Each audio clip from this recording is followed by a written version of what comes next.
শনিবার রাতে Dhaka medical college হাসপাতালের জরুরি বিভাগে ভাঙচুর ও চিকিৎসকদের মারধরের ঘটনা ঘটে।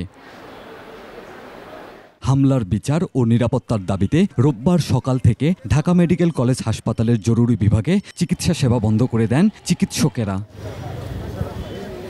দুপুরে ঢাকা মেডিকেল কলেজ হাসপাতালের প্রশাসনিক ব্লকের সামনে কমপ্লিট শাটডাউন কর্মসূচি ঘোষণা করা হয়। পরে আন্দোলনকারী চিকিৎসকদের সাথে বৈঠকে বসেন স্বাস্থ্য উপদেষ্টা নূরজাহান বেগম। তিনি আশ্বাস দেন, দ্রুতই চিকিৎসকদের দাবি মেনে নেওয়া হবে। অনেকগুলো বিষয় এখানে উত্থাপিত হয়েছে, বিশেষ করে 3টা দাবি তারা করেছে।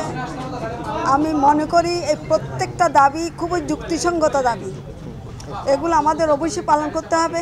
আমরা তাদেরকে বলেছি আমাদের একটু সময় দাও, সিসিটিভির ক্যামেরায় যে ফুটেজগুলো আমরা পাবো সেগুলো বিশ্লেষণ করে আমরা তাদেরকে ধরবো।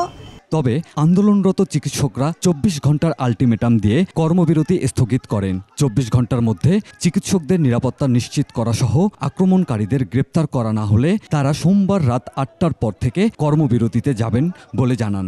আগামী 24 ঘন্টার মধ্যে যদি অপরাধীকে গ্রেপ্তার করে আইনের আওতায় এনে জনসম্মুখে ভিজিবল না করা হয় তাহলে আগামীকাল রাত 8টার পরে আবার এই শাটডাউন কর্মসূচি চলবে। এরপর চিকিৎসকরা নিজেদের মধ্যে আলোচনা করে জরুরি সেবা চালু করে। হাসপাতালে বাড়ানো হয়েছে নিরাপত্তা। পার্থসারথী, 21 টেলিভিশন, ঢাকা।